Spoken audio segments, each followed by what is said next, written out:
ओम श्रीमन्नारायणाय नमः। श्री विष्णु पुराण के पहले अंश के 18वें अध्याय का अनुवाद।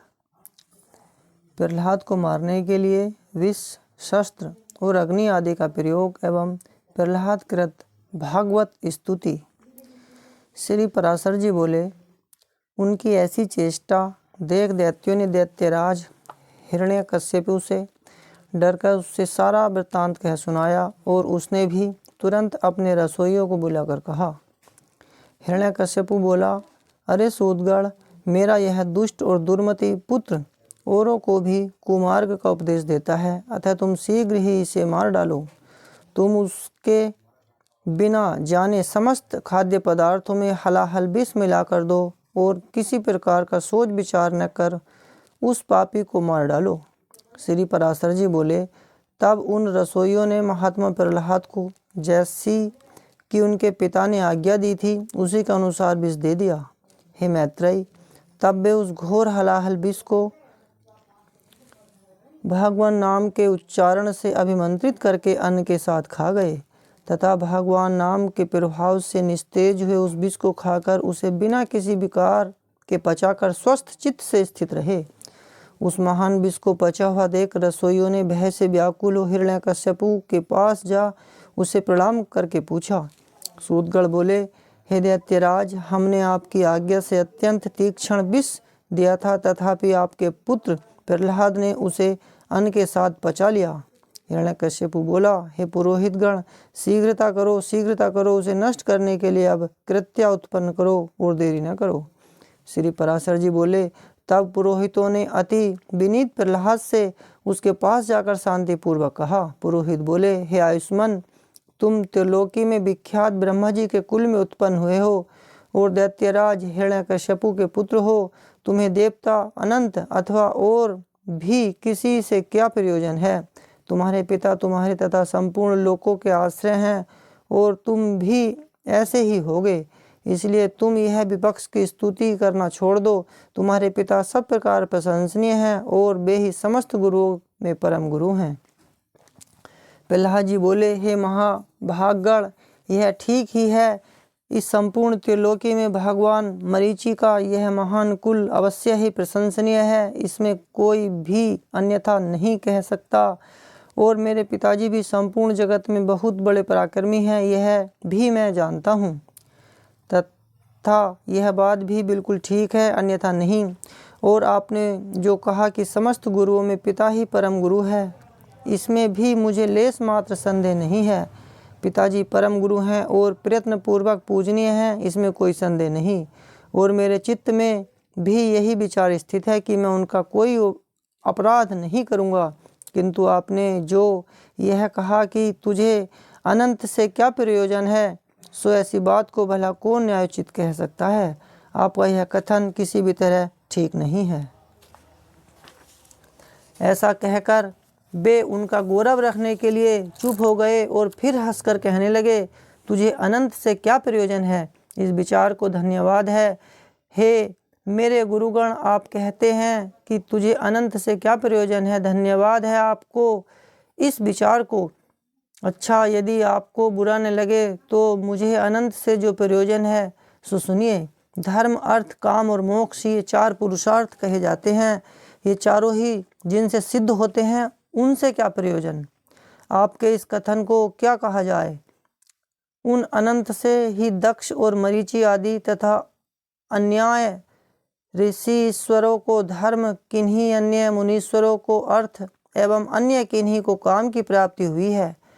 किन्हीं अन्य महापुरुषों ने ज्ञान, ध्यान और समाधि के द्वारा उन्हीं के तत्व को जानकर अपने संसार बंधन को काटकर मोक्ष पद प्राप्त किया है। अतः संपत्ति, ऐश्वर्य, महात्म्य, ज्ञान, संतति और कर्म तथा मोक्ष, इन सब की एकमात्र मूल श्री हरि की आराधना ही उपार्जनीय है। हे द्विजगण, इस प्रकार जिनसे अर्थ, धर्म, काम और मोक्ष ये चारों ही फल प्राप्त होते हैं, उनके लिए भी आप ऐसा क्यों कहते हैं कि अनंत से तुझे क्या प्रयोजन है?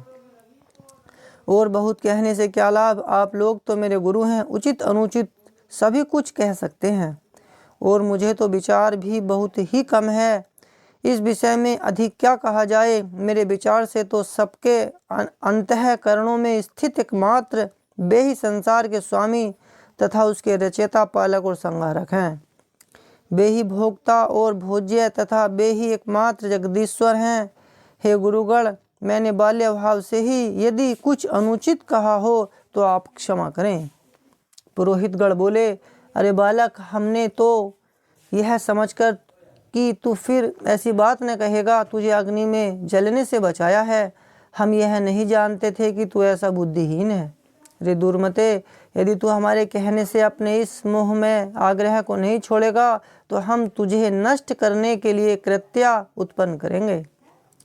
प्रहलाद जी बोले, कौन जीव किससे मारा जाता है और कौन किससे रक्षित होता है। शुभ और अशुभ आचरणों के द्वारा आत्मा स्वयं ही अपनी रक्षा और नाश करता है। कर्मों के कारण ही सब उत्पन्न होते हैं और कर्म ही उनकी शुभाशुभ गतियों के साधन है। इसलिए प्रयत्न पूर्वक शुभ कर्मों का ही आचरण करना चाहिए। श्री पराशर जी बोले, उनका ऐसा कहने पर उन दैत्यराज के पुरोहितों ने क्रोधित होकर अग्नि शिखा के समान प्रज्वलित शरीर वाली कृत्या उत्पन्न कर दी। उस अति भयंकारी ने अपने पदाघात से पृथ्वी को कंपित करते हुए वहां प्रकट होकर बड़े क्रोध से प्रहलाद जी की छाती में त्रिशूल से प्रहार किया, किंतु उस बालक के वक्ष स्थल में लगते ही वह तेजोमय त्रिशूल टूटकर पृथ्वी पर गिर पड़ा और वहां गिरने से भी उसके सैकड़ों टुकड़े हो गए। जिस हृदय में निरंतर अक्षुण भाव से श्री हरि भगवान विराजते हैं, उसमें लगने से तो वज्र के भी टूक टूक हो जाते हैं, त्रिशूल की तो बात ही क्या। उन पापी पुरोहितों ने तो निष्पाप बालक पर कृत्या का प्रयोग किया था, इसलिए तुरंत ही उसने उन पर वार किया और स्वयं भी नष्ट हो गई। अपने गुरुओं को कृत्या द्वारा जलाए जाते देख महामती प्रहलाद, हे कृष्ण रक्षा करो, हे अनंत बचाओ, ऐसा कहते हुए उनकी ओर दौड़े। प्रहलाद जी कहने लगे, हे सर्वव्यापी विश्वरूप विश्व सृष्टा जनार्दन, इन ब्राह्मणों की इस मंत्राग्नि रूप दुस्सह दुख से रक्षा करो। सर्वव्यापी जगत गुरु भगवान विष्णु सभी प्राणियों में व्याप्त हैं। इस सत्य के प्रभाव से ये पुरोहित गण जीवित हो जाएं। यदि मैं सर्वव्यापी और अक्षय श्री विष्णु भगवान को अपने विपक्षियों में भी देखता हूँ तो ये पुरोहित गण जीवित हो जाएं। जो लोग मुझे मारने के लिए आए, जिन्होंने मुझे विष दिया, जिन्होंने आग में जलाया, जिन्होंने दिग्गजों से पीड़ित कराया और जिन्होंने सर्पों से डसाया, उन सब के प्रति यदि मैं समान मित्र भाव से रहा हूँ और मेरी कभी पाप बुद्धि नहीं हुई है तो उस सत्य के प्रभाव से ये दैत्य पुरोहित जी उठे। श्री पराशर जी बोले, ऐसा कहकर उनके स्पर्श करते ही वे ब्राह्मण स्वस्थ होकर उठ बैठे और उस विनयावनत बालक से कहने लगे। पुरोहितगण बोले, हे वत्स, तू बड़ा श्रेष्ठ है। तू दीर्घायु, निर्द्वंद, बल, वीर्य संपन्न तथा पुत्र पौत्र एवं धन ऐश्वर्य आदि से संपन्न हो।